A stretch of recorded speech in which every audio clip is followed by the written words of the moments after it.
Hello, it is Wednesday again, and this is Robpaintsmodels. Hello, it's me. I've been painting stuff, and some of this stuff, this is the first time I've actually seen it under decent lighting.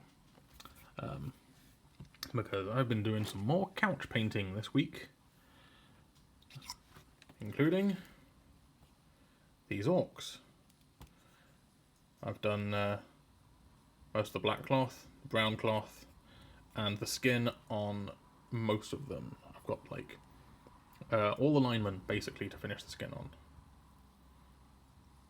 So that's one of my black orcs. Knock the phone off the table, why don't you? This is my other black orc with the head swap. This is just quick and dirty couch painting skin.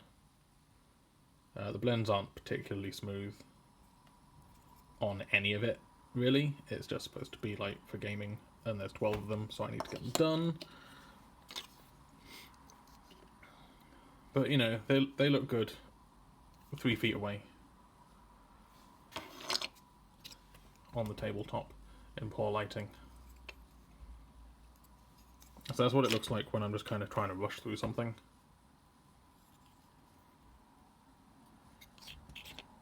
I'm up to about, I don't know, like an hour and 20 minutes per model. The skin's taking a long time, but the metallic bits won't take that long. And then after that, it's mostly just putting numbers on and touching up. And then if I want to go take any of them further, I can do that at a later date. And I'll probably only do that with like the blitzers and the black orcs, probably. So that's what those guys look like. Alignment are in various states of no skin or some skin. So I'm basically just doing base colour, couple of washes, and then touching up afterwards for most of this stuff. It's not particularly advanced technique, but it is something that you can do sitting on the couch while watching telly, which is what I wanted to do.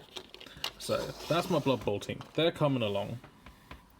If you follow my Instagram, you'll have seen this guy. This is my practice face that I did.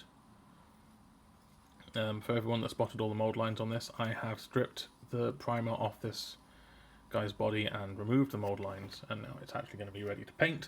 However, I'm probably going to strip this face again and try again, because yes, it looks like he's wearing eyeshadow. I was trying to go for a sleepy, tired look around the eyes, and it basically came out too saturated. So I'm changing it up. So yeah, this head will probably get stripped and repainted, but the whole point of this was to practice on stuff. What else? Oh, I found my gold coin. I found my gold Blood Bowl coin. This is various experiments in gold, basically. But what I ended up doing was spraying it with Warplock bronze through the airbrush as a base coat, dry brushing on a bunch of this stuff. Yep. Giving it a few washes of Agrax Earthshade Gloss, and then after that using some incredibly old and a bit crusty Rub and Buff gold leaf, just on a bit of tissue paper on my thumb, just rubbing it on there. And then once that's on, you just get like a little cloth, then you can polish it up to a nice shine. It comes up right nice. Really good for doing things like this. So that's my gold coin, and that's my metal coin.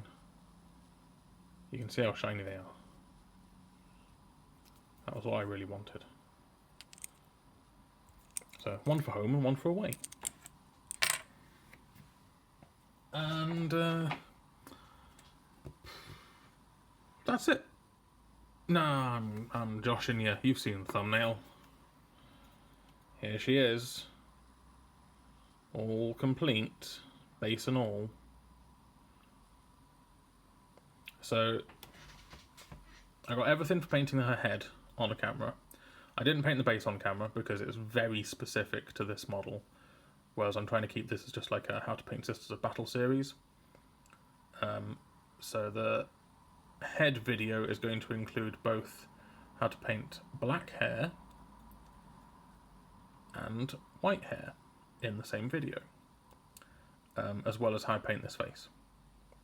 Because, you know, you're going to have like a Canoness and maybe a few Sister Superiors, and all of those Sisters of Pencha, well, they've all got faces. You can't have helmets on everybody. So you need to know how I do that. And hopefully it's all in focus, because it's really hard to do faces when you don't have a 4K camera that you can just crop in. It's a whole camera thing. Talk to someone who knows about cameras. It's a whole depth of field issue.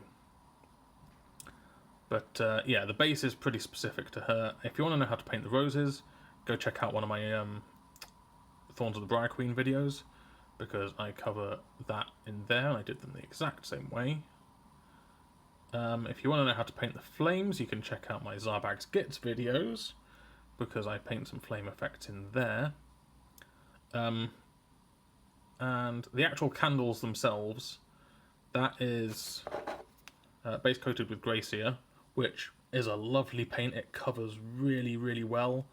I don't really care about the contrast system, quote unquote.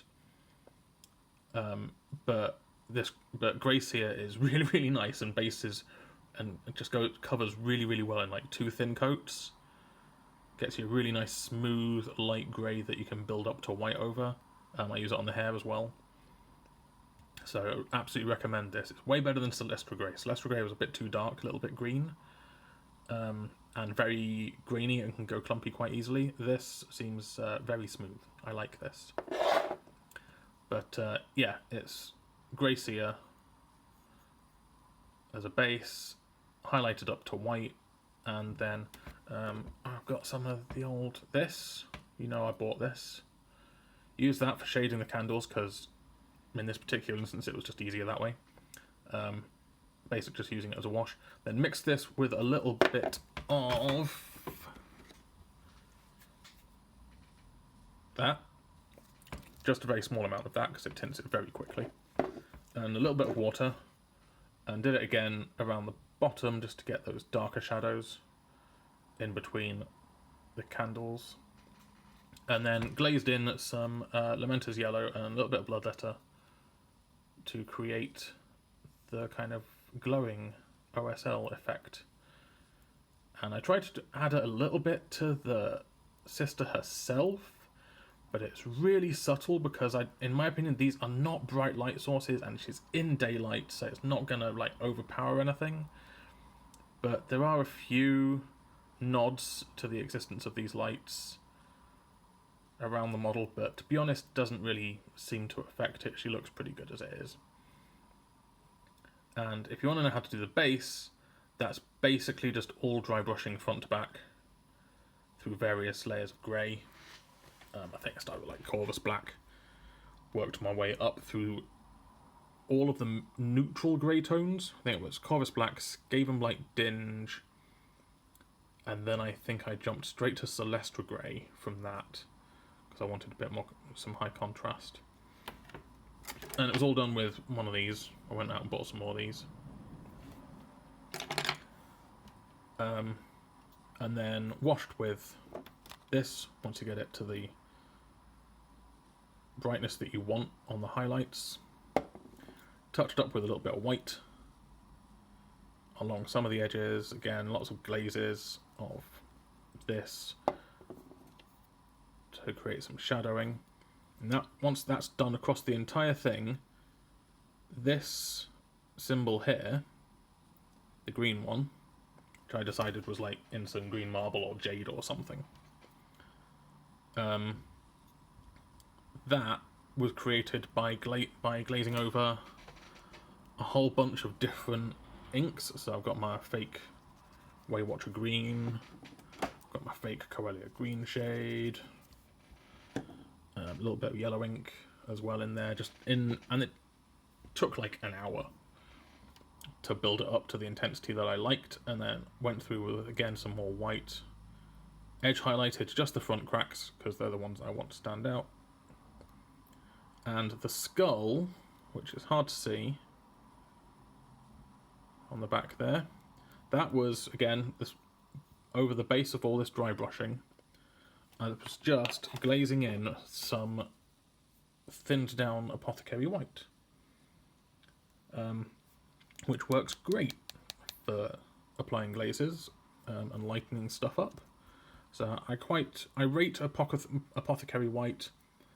I do not rate the one thick coat system. That's just absolutely terrible idea. But this stuff, this is much smoother than trying to thin down most white paints you can find to a glaze consistency. So which is it's a tricky thing. Like, most white paints or grey paints are quite densely pigmented, which is to say their pigment's actually physically quite large. So thinning it down can result in it being quite streaky. But this stuff, straight out of the pot with a little bit of water added to it, turned into a very nice whitish, light grey, I guess, glaze that I was able to use to tint that skull all the way up from what was basically this colour to that white colour that you can see there. And did the same around all these little fleur-de-lis that are on here as well. So that's basically how I did the base, since I'm not doing a video on it.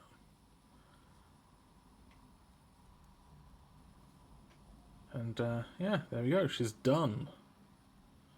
I can put her on display now. I also touched up some of the gold areas because they weren't popping quite as nicely as they should have been. It was mostly just a case of doing a few edge highlights and applying a little bit of the only other contrast paint I own, which is Guilliman Flesh, and I actually only got this because my local store had run out of Reichland Flesh Shade. I would have used that otherwise, and it would have had pretty much the same results. They're basically the same colour. The only difference between Reichland Flesh Shade and this is this stuff tends to stick where you put it a little better than Reichland Flesh Shade does. Reichland Flesh Shade surface tension seems to be much lower, and it wants to just shoomp everywhere. This stuff tends to be a bit more sticky, which it's a blessing and a curse sometimes, depends what you want to do with it. But I found for shading gold, it was pretty okay, and that's pretty much all I've really used this for. I used it a little bit for wherever I would have used Reichland Flesh Shade on this guy's face, which is basically in some of the creases. But again, Reichland Flesh Shade and this, pretty much interchangeable for my purposes so far. I haven't found any situation where this is preferable to Reichland Flesh Shade. And you get more Reichland Flesh Shade for your money. So, yeah, there's that. But yeah, my store ran out of it, so I had to get this. And that's it. That's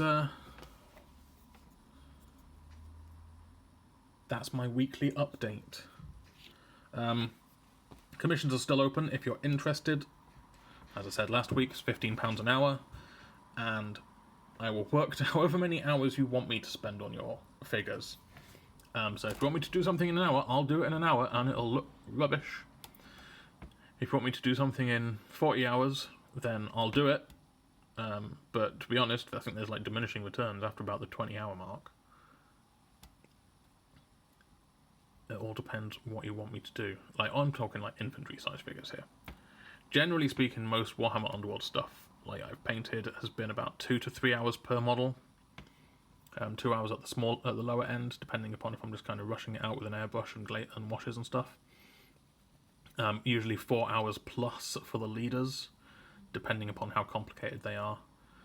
This little lady has taken me about 30 hours in total, and that includes painting the base. That's just because I've been taking my time with everything. This is possibly a competition entry for Golden Demon next year. So you know, I wanted to do well on her, and that's why I've been taking so long painting her. Yeah, so there you go. I do have some commissions on my table at the moment. I'm not going to talk about them until they're done. They're in the hands of their owners. So yeah, and if you're a patron, keep an eye on Patreon. The video for her head should be up by this weekend. So keep an eye out for that. And now I'm going to go and take some nice pictures of her so I can make the thumbnail that you've already seen. Ooh, that's a weird one, isn't it? Anyway, thanks for watching. Thanks for all the nice comments from everyone about all the stuff I paint. It really helps. I'm going to get a bit mushy now. It makes me feel like I'm not like wasting my time. And that it battles the constant imposter syndrome that we all face. And to be honest, with this figure, I'm not feeling any imposter syndrome. I'm great. This is really well painted. I really like this. She's turned out better than I could have imagined. So, yeah, once after painting the model. So, that's nice. It's a nice feeling. And it's made even better when people say, oh, that's nice. I find it's even better when I see people have painted my miniatures. No one's painting my miniatures except me. Painted their miniatures using my tutorials. And a lot of the time when I see people do that, they've painted them better than me from my things. Someone messaged me on Instagram with their Spike Claw, having followed my tutorial. And I was just like, that's better than my one. I think it's because they cared slightly more than I did about why I didn't really care about Spike Claw and those models that much. And I think they cared because, you know, they wanted to paint it. I painted it for the channel. And I kind of felt obligated to paint it. But they wanted to paint it, and it shows, and it is so much better than my one. It's like neater, the colours are slightly more saturated and better, and the lining is all just like much nicer. But so I'm just like, yeah, that guy done a good one. So send me pictures of anything that you've painted using my methods. It makes me feel really, really great, and I will say something nice about them because you're all pretty talented, really, when you get down to it. And I'm taking all the credit for that. So there we go. #ego. Right, that's it. I'm off now. Thanks for watching. Bye bye.